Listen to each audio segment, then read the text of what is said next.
കുടുംബത്തിനും കോൺഗ്രസിനും കനത്ത തിരിച്ചടി. ബൊഫോഴ്സ് അഴിമതി കേസ് പുനരന്വേഷിക്കാൻ കേന്ദ്രം. യുഎസിൽ സ്വകാര്യ കുറ്റാന്വേഷകൻ മൈക്കിൾ ഹെർഷ്മാനോട് വിശദാംശങ്ങൾ തേടി സിബിഐ. പ്രത്യേക സിബിഐ കോടതി വഴിയാണ് കത്തയച്ചത്. വിവരങ്ങളുമായി ഡൽഹിയിൽ നിന്ന് ഗൗതം അനന്തനാരായണനുണ്ട്.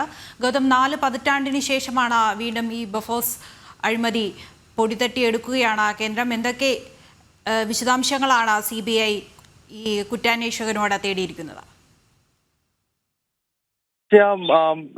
ഏതാണ്ട് 4 പതിറ്റാണ്ടിന് ശേഷം ബൊഫേഴ്സ് അഴിമതിയുമായി ബന്ധപ്പെട്ട കാര്യങ്ങൾ പുനരന്വേഷിക്കാനാണ് ഇപ്പോൾ കേന്ദ്ര സർക്കാർ ലക്ഷ്യമിടുന്നത്. ഇതിന്റെ ഭാഗമായിട്ടാണ് സിബിഐ ഇത്തരത്തിൽ ഒരു കത്ത് യുഎസിലെ സ്വതന്ത്ര അന്വേഷകന് അയച്ചിരിക്കുന്നത്. അതായത് 1986 അന്നത്തെ രാജീവ് ഗാന്ധി സർക്കാരും ബൊഫേഴ്സ് കമ്പനിയും തമ്മിൽ സ്റ്റോക്കുകൾ കൈപ്പറ്റുന്നതിനായി ആയുധ കരാർ രൂപപ്പെടുത്തിയത്. ആ ആയുധ കരാറിനകത്ത് 64 കോടി രൂപയുടെ കോഴ ഈ കമ്പനി അന്നത്തെ പ്രധാനമന്ത്രിക്കും ഒപ്പം കോൺഗ്രസിന്റെ നേതാക്കൾക്കും നൽകി എന്നതാണ് വലിയ ആരോപണത്തിന് വഴിവെച്ചത്.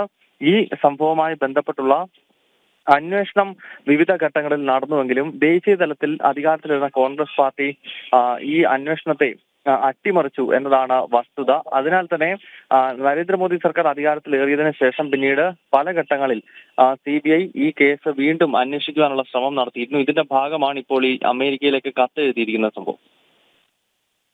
ഗൗതം അനന്തനാരായണനാണ് വിവരങ്ങൾ നൽകിയത്. നെഹ്റു കുടുംബത്തിനും കോൺഗ്രസിനും ഇതോടെ കനത്ത തിരിച്ചടിയാണ് ഉണ്ടായിരിക്കുന്നത്. ബൊഫോഴ്സ് അഴിമതി കേസ് പുനരന്വേഷിക്കാനാണ് കേന്ദ്രം തീരുമാനിച്ചിരിക്കുന്നത്. യുഎസിലെ സ്വകാര്യ കുറ്റാന്വേഷകനോട് സിബിഐ വിശദാംശങ്ങൾ തേടിയിട്ടുണ്ട്.